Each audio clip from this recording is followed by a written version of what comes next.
Stan the Annuity Man, America's annuity agent, licensed in all 50 states, based in Las Vegas, Nevada. I know you're saying, wait a minute, isn't that like where people risk their money? Isn't that a conundrum? Or I think that's a conundrum. Yeah, but we only do contractual guarantees. So yes, we love Las Vegas, and kudos to Las Vegas. Today's topic is a good one, and it got you to click here, is how annuities can prevent your parents from becoming your roommate. We are all in that stage of life. I know that my wife and I, both of our moms are still alive. They're in their 80s, but they're slipping a little, and we all see that. And you might be in the same situation having parents, and it's funny how it kind of goes full circle. We can all nod and agree about that, and we want to make sure that our surviving parents are living a good life and their lifestyle's good and they can pay the bills and all that stuff. But I think we can all agree, unless you're from the deep, deep South where I'm from in North Carolina, where it was commonplace for your parents to move back in with you. My father's passed away. My mom's still alive. I love my mom, but I don't want to live with me. You know what I'm saying? I mean, I really don't. That would upset the apple cart, as some people would say. So how would annuities prevent that? Okay, well, annuities come in all forms and shapes, and there's all different types, and they solve for 4 primary things. The acronym is PIL: principal protection, income for life, legacy, and long-term care.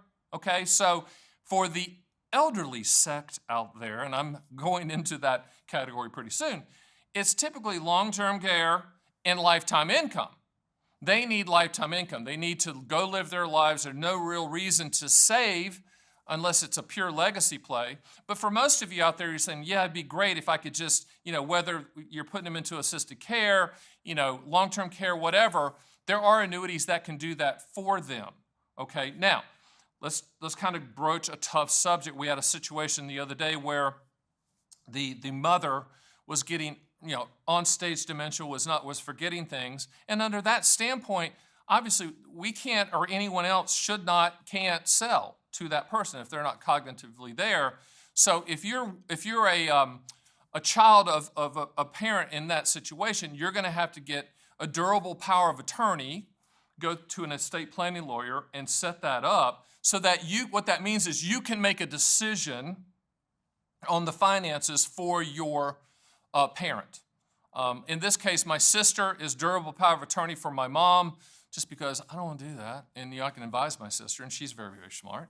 But she can make those decisions for my mom on a financial basis. So how have we set my mom up? We've set her up to where she has a pension from being a teacher. She was a teacher in the North Carolina school system, so that's a pension. She gets the continuation of Social Security.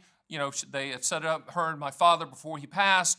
And then we fill in the gaps of that income floor that's needed for your parent with a lifetime income annuity, okay? We structured it so that if she passed away early in the contract, that 100% of the unused money would go to, in this case, my sister and I, 100%. So the evil annuity company's not going to keep any of it, but it's going to pay my mom as long as she's breathing.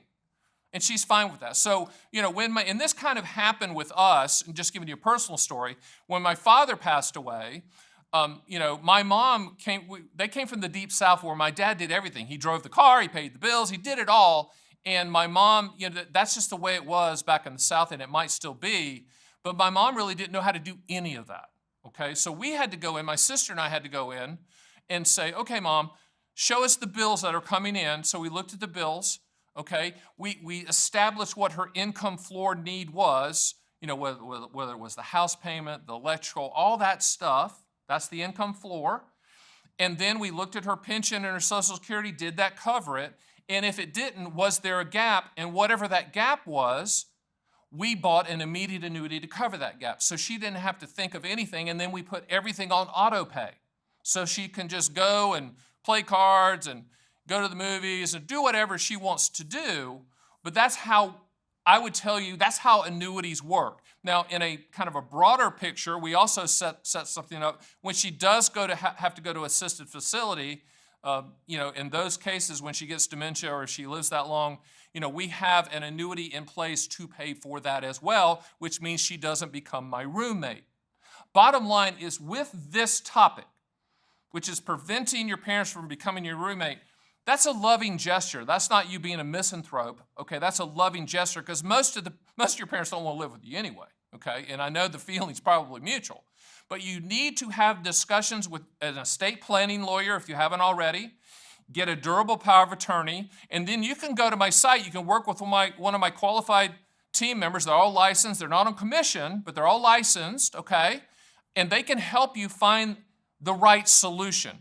You can also do what's called a reverse engineer quote, meaning, hey, Stan, we need $750 a month the rest of our life. You can run the quote solving for the $750. What does it take to create that?